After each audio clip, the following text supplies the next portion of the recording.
É triste demais. Vem cá, participa com a gente aqui no nosso estúdio. Eu recebo a Aline Hessel, que é psicóloga. Obrigada, Aline, pela sua presença. Boa tarde, viu?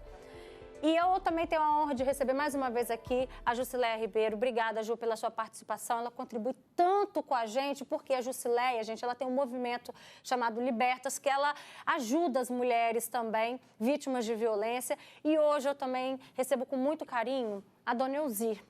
Dona Elzir, passa um filme na sua cabeça ouvindo essa história que a Marla contou agora pra gente? Boa tarde. Boa tarde. Sim, passa, porque eu convivi alguns momentos parecidos com o dela, né? Eu fui casada há 26 anos e aos 18 anos de casada eu comecei a passar por esse processo, né? Meu esposo atual, ele era uma pessoa maravilhosa, trabalhador, só que por fim começou a beber. E o álcool mudou totalmente nosso relacionamento. E ainda continuei com ele até 2022. Só que aí ele começou as agressões, me agredia verbalmente, eu não poderia falar com as pessoas, eu não poderia falar com os meus vizinhos, porque eu tinha vergonha. Porque quando ele chegava alcoolizado, ele gritava, ele falava palavra de alto escalão, né? Então, assim, eu vivia doente, minha pressão subia, eu tinha que parar no UPA quase todos os dias. 26 anos de casada. 26 anos de casada. E aí, depois de 18 anos que isso foi começar? Depois de 18 anos que foi começar. Então, assim, meu filho, na época que começou, ele estava com 14 para 15 anos, ele lutava para que aquilo parasse, que a gente continuasse casado, porque ele não queria ver a família destruída. Mas, por fim, de tanto ele ver o pai a me maltratar, eu que seria uma mãe que cuidava dele com todo carinho, era uma esposa exemplar, né? Sempre trabalhei para ajudar, fiz a minha parte, né, de esposa, que eu fui ensinada pelos meus pais, e eu nunca apanhei da minha mãe nem do meu pai, nunca foi preciso. Então, eu comecei a entender por que eu vou aceitar um homem de fora vir e me bater.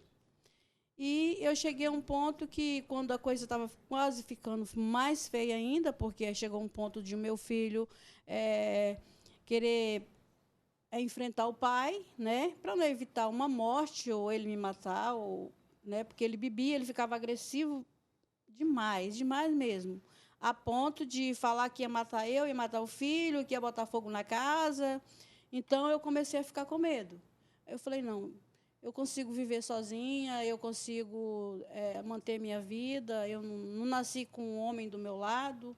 Dona Elzir, parabéns. Vamos parabenizar a Dona Elzir, que ela conseguiu, primeiro de tudo, identificar e, segundo, tomar uma atitude, mesmo naquela vida de casamento, 26 anos, uma história, uma família, porque geralmente não é isso que a gente vê, né, Aline Hessel? Por que é tão difícil para as mulheres dessa geração, da geração da Dona Elzir, colocar um ponto final no relacionamento, mesmo diante de tanta violência? Olha, Roberta, a gente pode pensar em várias justificativas, cada caso é um caso, né? É importante a gente, né, ter essa amplitude. Mas a gente sabe que durante muitos anos, inclusive essa geração anterior, tinha um valor com relação ao casamento que ele passava por cima dos valores pessoais. Era uma época, se a gente pensar, né, há 20, 30 anos atrás, em que a mulher era muito mais desvalorizada do que era hoje, em que a mulher tinha um papel dentro do casamento específico, assim como o homem, né? Então, e muitas vezes essa pressão da sociedade, né? A mulher separada, a mulher desquitada, ela era mal vista, era mal interpretada, tem um desvalor. Ainda tem, mas era muito maior, né? Então, são mulheres que cresceram com essa educação em que o casamento tem que estar acima de tudo e que daí, muitas vezes, quebrar essas barreiras de valores, quebrar essas barreiras de crenças que foram criadas ao longo de uma vida inteira, se torna um grande desafio, mesmo diante de tamanho sofrimento. Jusileia, você que lida com tantas mulheres que passam por isso, tanto as jovens quanto as mulheres mais vividas, o que você ouve delas? Quais são os relatos que elas trazem para você? O porquê de, às vezes, insistir nesses relacionamentos? Boa tarde. Roberta, a gente vemos esse ano um número crescente de mulheres com mais de 45 anos fazendo a denúncia. Então, assim, a gente tivemos um número maior dessas mulheres fazendo denúncia. Mas o que leva, assim, essas mulheres, muitas das vezes chegam lá e falam, é que elas têm medo de largar porque têm filhos pequenos, elas têm aquela dependência financeira desse agressor, elas têm a dependência emocional porque, como a psicóloga falou, essas mulheres não casaram para separar. O estigma que elas trazem da geração passada é que elas vão casar para toda a vida. Elas não casaram para separar. Algumas estão fundamentadas na religião, que incentiva aquele casamento a ficar muito tempo, que ela não pode separar, porque o divórcio não é permitido. Então, tem várias vertentes que levam essa mulher a suportar muito tempo. Só que a gente estamos vendo que essas mulheres, a partir do momento que os filhos crescem, elas começam a fazer denúncia. Mas, assim, essas mulheres não estão sofrendo violência agora. Ao contrário, elas sofreram violência durante todo o período de casamento. Foi... violência verbal, violência psicológica, violência patrimonial, que algum desses homens deixaram essas mulheres sem nada. Então, assim, elas vêm sendo violentadas há vários anos, só que agora elas começam a ter voz. Por isso que esse número subiu.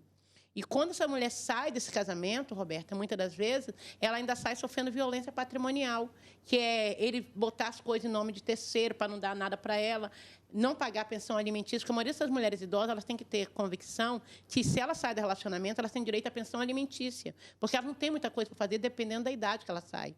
E, muitas das vezes, essas mulheres não fazem isso. E também porque nós temos uma estrutura pública que não acolhe essa mulher idosa.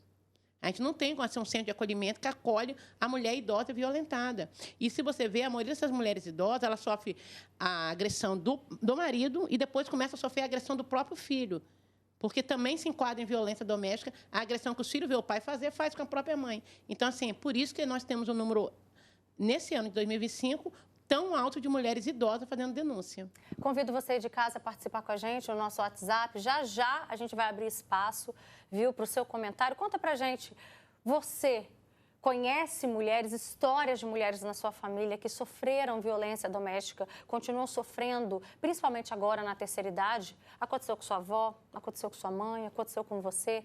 Manda pra gente esse relato. Já tem gente dizendo aqui, boa tarde, a minha mãe aos 76 anos sofre violência psicológica, violência física, sofre e finge que não tem nada acontecendo e nós, como filhos, não conseguimos fazer nada, porque de um lado ele é pai e ela é mãe, né? Situação muito difícil, são 50 anos nessa situação e ela não toma nenhuma atitude e nem deixa, acho que ela conclui que nem deixa a gente tomar, eu acho que é isso que ela quer dizer. É muito difícil. Aline Hessel, daqui a pouquinho você vai responder esse comentário, mas antes eu só quero ouvir uma situação aqui da dona Elzi. Você disse que foram 26 anos de casamento, né? E quando, ali por meados de 18 anos de casado, que começaram as agressões. Antes disso, hoje, a senhora consegue identificar que algum outro tipo de violência que você já vinha sofrendo? Sim. Quando eu... Fala bem pertinho com a gente no microfone. Quando eu tive o meu filho, eu não percebia que isso poderia ser uma agressão, né? Eu estava dando peito para o meu filho, ele tinha 8 meses, e ele engasgou do nada. E meu esposo, nervoso, na hora, ele foi e me deu um soco. Falou, sua louca, você vai matar o menino, como se eu tivesse culpa. Mas eu não levei isso em consideração, né? E o resto foi assim, sempre a gente viveu bem e tudo mais, só que aí depois, com 18 anos de casado, ele começou a me trair. Aí começou a chegar em casa bêbado e a dizer coisas que eu não merecia ouvir, que eu não nasci para isso. Então, quer dizer, já teve, né, de uma disfarçadamente, com uma outra roupagem, uma agressão, violência também verbal. Isso, verbal. E eu, tipo assim, é o que ela disse, eu fui criada para casar, para ser mãe, para ser esposa, para ser uma dona de casa, respeitar o seu marido, foi isso que eu aprendi com a minha mãe e com meu pai. Então, e também eu sou evangélica, e dentro da igreja, todos eles vamos orar, vamos fazer isso, que Deus vai, né? Só que Deus faz a parte dele, nós temos que fazer a nossa, né? Aí eu tentei por mais, de 2018 até dia 2022, eu tentei segurar meu casamento, só que chegou um ponto que eu falei assim, chega, eu não quero mais. Aí ele estava me traindo novamente, começou a chegar em casa me agredindo, com palavra, dizia que ia me matar, entendeu? Que falava coisas horríveis. A família falava o quê para a senhora? A família simplesmente dizia, para enquanto é tempo. Aline, Você não precisa disso. Você tem condição de sobreviver, de continuar a sua vida, você sempre lutou, você sempre trabalhou, você não precisa disso. Deixa ele viver a vida dele e você vive a sua. Olha só que interessante essa fala da dona Elzi, que vai de encontro com esse comentário que eu tinha acabado de ler. Às vezes a família vem, orienta, mas que quem tem que tomar a decisão, se vai parar ou se não vai, é a pessoa que está ali sofrendo essa violência, né? De que maneira a família pode tentar ajudar numa situação como essa e até onde a gente pode ir também? É importante ter essa visão, né? Que muitas vezes, dentro dessa cultura, a mulher se sente muito culpada e responsabilizada pelo fim do relacionamento. Existe aquilo que a gente idealiza, né? Então a gente idealiza um casamento feliz, longo, e aí a dificuldade que a mulher tem, né? As pessoas têm de separar aquele sonho da realidade que ela está vivendo. Então, muitas vezes é distante, mas ainda tem a esperança e a expectativa de viver. Não, eu tenho que viver um casamento para sempre, né? E no momento em que vê a possibilidade da separação, vê isso como um fracasso pessoal, não do casamento ou mesmo do parceiro tendo uma atitude irresponsável. Então, os filhos e a família, de uma maneira geral, precisam acolher essa mulher, precisam trazer para ela o olhar do como vai ser a vida dela pós-separação. Porque essa fase da tomada de decisão, separar ou não separar, é a fase mais difícil, mais desafiadora, mais sofrida para as pessoas. Mas no momento em que a separação acontece, e a gente vê isso acontecer após a separação, as coisas só melhoram, as coisas só começam a melhorar. Só que a pessoa não vislumbra isso. Ela fica presa no luto do relacionamento, da família que está deixando de existir, do sonho que está deixando de acontecer, das frustrações pessoais. Então, é importante a família trazer o que ela vai poder fazer após essa separação, a liberdade que ela vai ter, a paz que ela vai ter no dia a dia dela. Tem muitos comentários, tá? Muita gente se identificando com essa realidade. Boa tarde, Roberta. Minha mãe viveu com um homem que batia muito nela. Só separou dele quando ela ligou para ele um belo dia e ele estava com uma outra mulher e falou que ele estava com uma outra pessoa. Tem gente dizendo, Roberta, isso me deixa repugnado. Cresci vendo meu pai espancar minha mãe e ela sofreu tudo aquilo porque tinha 8 filhos e pensava, né, que ele ia parar. Tem outro comentário também, Roberto, eu conheço uma vizinha, mora aqui em cima de mim, que ela apanha do marido e fica calada. O marido é viciado em drogas, os vizinhos sempre falam com ela para ela denunciar, mas ela não faz. Não sei se é por medo dele, uma vez ele estava agredindo ela na minha porta. Eu abri a porta, ajudei ela, eu e meu marido. E aí, quando meu marido perguntou, né, se ela, né, para ela, se ele estava agredindo, ela não falou nada e ficou calada. Jusileia, você percebe nessa geração, assim como a geração da Dona Elzi, desse caso que a Marla trouxe, existe o sentimento muito atenuante da vergonha de ser agredida? Roberta, essas mulheres têm muito vergonha de falar que elas fracassaram no plano dela matrimonial. Ela tem muito matrimonial, elas têm muita vergonha de falarem que não deu certo. E uma vergonha que elas têm muito maiores é de denunciar aquele provedor. Porque muitas das vezes essas mulheres idosas, elas nunca trabalharam, elas não têm profissão, elas só fazem criar filhos e mais nada. As mulheres têm o hábito de dizer, mas eu não vou, ele é um bom marido, ele foi um bom marido hoje, ele foi um bom pai, apesar de não ser um bom marido, e o que não é conjugado junto. O que eu vejo hoje em dia, Roberto, são muitas mulheres idosas que necessitam de amparo psicológico para se conscientizarem de que elas são vítimas.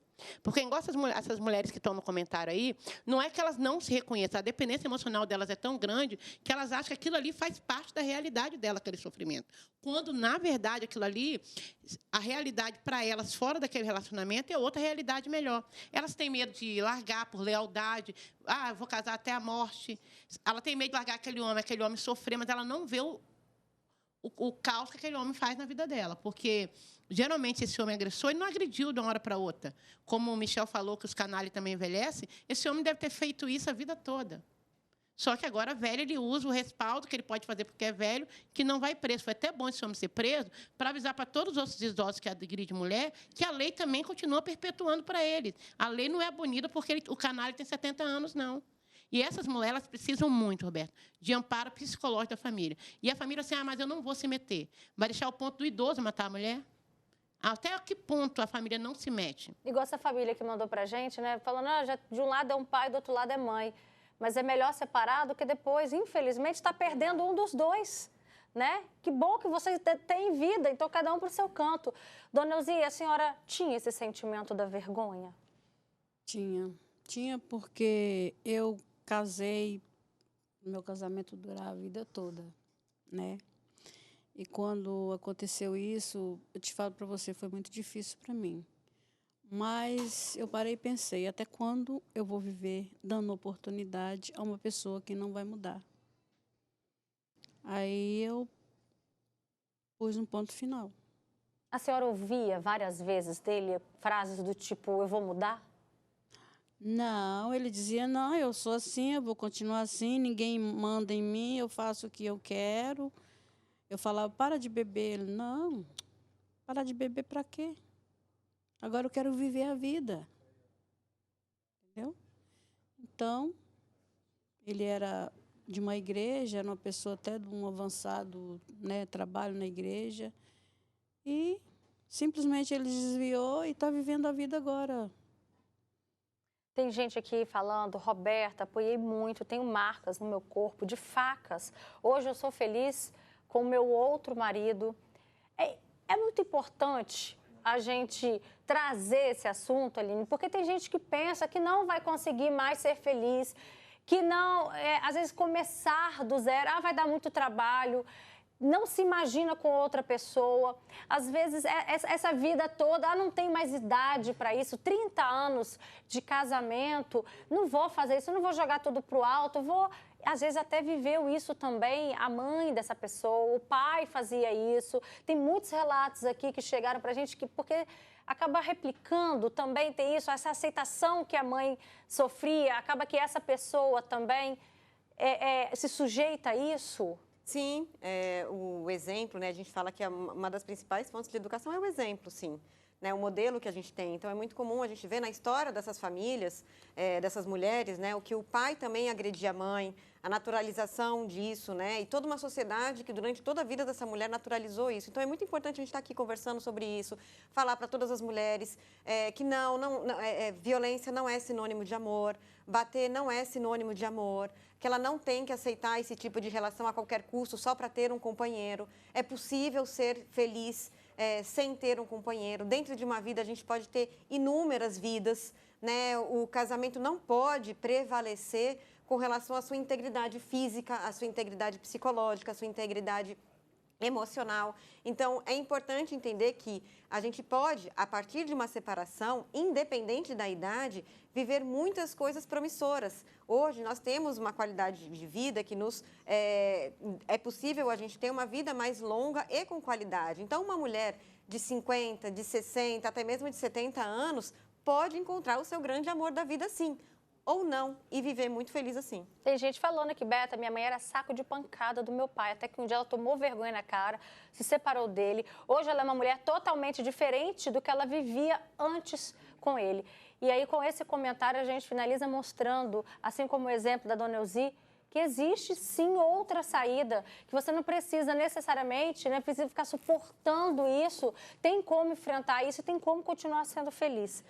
Olha, obrigada pela presença de vocês. E só para finalizar, Jusileia, é muito interessante. Aqui, olha, esses laços temáticos de festas juninas são vendidos para ajudar mulheres. Parte da renda vai para as mulheres. A Daniela fabrica e parte da renda... Fala no microfone. A Daniela fabrica e parte da renda ela doa para alguma mulher que necessita de ajuda, porque Perfeito. Nós temos várias mulheres que necessitam. Daniela Ribeiro, isso, não é isso? Isso. Então tá, obrigada pelo presente. Depois eu vou postar lá no meu Instagram também, tá, gente? No Instagram do Fala Espírito Santo. Quem quiser, quem puder ajudar, é muito importante, porque às vezes essas mulheres saem com a mão na frente e outra atrás. Não tem, às vezes, a comida do dia seguinte. Até que ela organize todo o processo psicológico, ela precisa de ajuda. E parabéns pelo seu trabalho, tá? Obrigada. Obrigada. Beijo, gente. Boa tarde. Parabéns para